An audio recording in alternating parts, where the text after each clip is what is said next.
नगर प्राथमिक शिक्षा समिति के चौथे वर्ग के कर्मचारी कल से हड़ताल पर उतरने वाले हैं। इस मुद्दे के मद्देनजर आज मेयर पिंकीबेन सोनी की अगुवाई में एक महत्वपूर्ण बैठक बुलाई गई थी। दरअसल नगर प्राथमिक शिक्षा समिति के चौथे वर्ग के कर्मचारी उन्हें स्थायी करने के मुद्दे अब लड़ाई लड़ने के लिए तैयार है।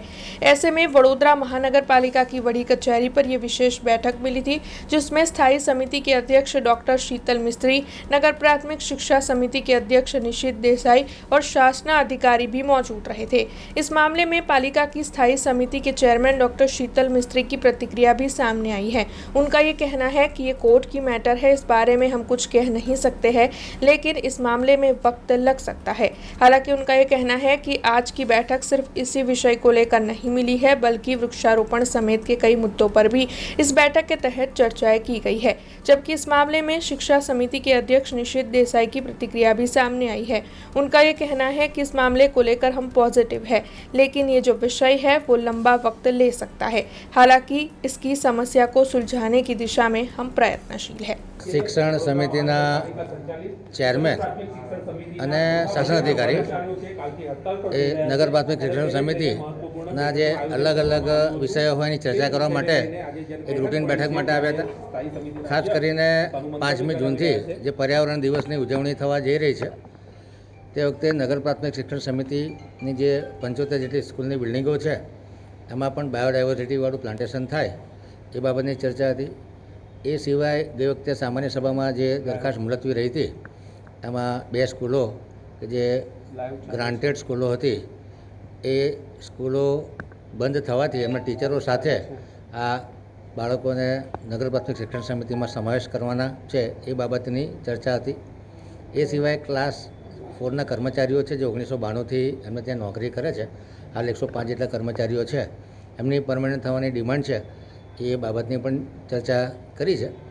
મેટર હાલ હાઈકોર્ટમાં સબજુડિસ મેટર છે અને જે સમાધાનની પ્રક્રિયા માટે લોકો ઇન્સિસ્ટ કરી રહ્યા છે એ બાબતમાં મીટિંગ કરી અને તમામ પક્ષના વકીલો અને કયો રસ્તો નીકળે છે લીગાલિટીના આધારે એ બાબતની ચર્ચા કરી છે।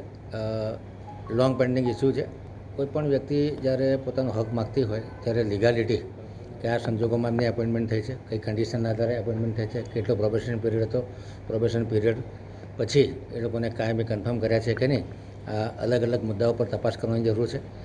કેટલા ઓરિજિનલ કર્મચારી લીધા, કેટલા રિટાયર થયા છે, કેટલાના મયત થયા છે, આ તમામ વસ્તુઓ ખૂબ લાંબો સ્ટડી માગી લેવી છે।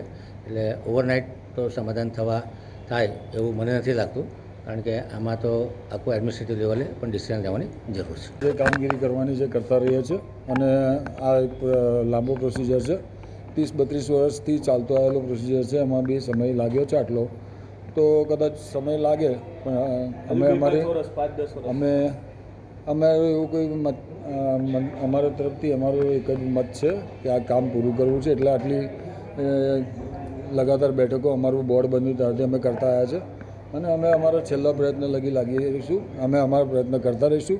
અમે અમારા ચોથા વર્ગના કર્મચારીનો બધો જ પ્રયત્ન એમના સમર્થનમાં કરી રહ્યા છે અને આગળ બી એ કરતા રહીશું। પ્રયત્નને સફળતા નથી મળતી એવું નથી, પ્રયત્નની સફળતાની દિશામાં અમે આગળ વધી રહ્યા છીએ અને પ્રયત્નની સફળતાની દિશામાં અમારો આગળ એક કદમ ચાલી રહ્યો છે।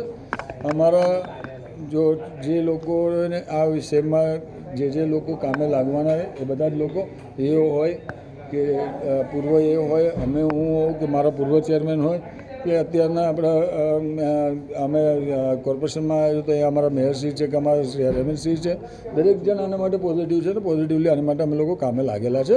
જેટલો બનતો અમારા તરફથી પ્રયત્ન અમે પોઝિટિવલી કરી રહ્યા છે। ટેકનિકલ જે વિષય છે એ કોર્પોરેશનના કમિશનરશ્રીને ડેપ્યુટી મ્યુનિસિપલ કમિશનર સાહેબની જોડે આની ચર્ચા જે બી આગળ વધે એ પ્રમાણે કામગીરી ચાલશે।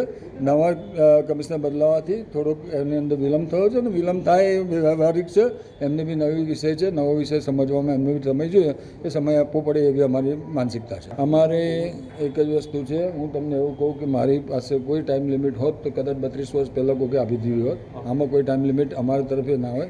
જે અમારા તરફે અમારા ડોક્યુમેન્ટેશન મેં તમને પાછલી વખત બી કીધું, આજે બી કહું છું, અમારા તરફે જે અમારા ડોક્યુમેન્ટેશન જે બી પુરવાર આપવાના હતા એમાં અમારા તરફે આપેલા છે। અત્યારે બી અમારા એવો કમિશનર સાહેબ જોડે આજે બી જઈને અમે ફરી બી બેઠક કરી રહ્યા છે। हमसे जुड़े रहने के लिए हमारे YouTube चैनल को सब्सक्राइब करें और नई वीडियो की नोटिफिकेशन के लिए बेल आइकॉन को दबाएं।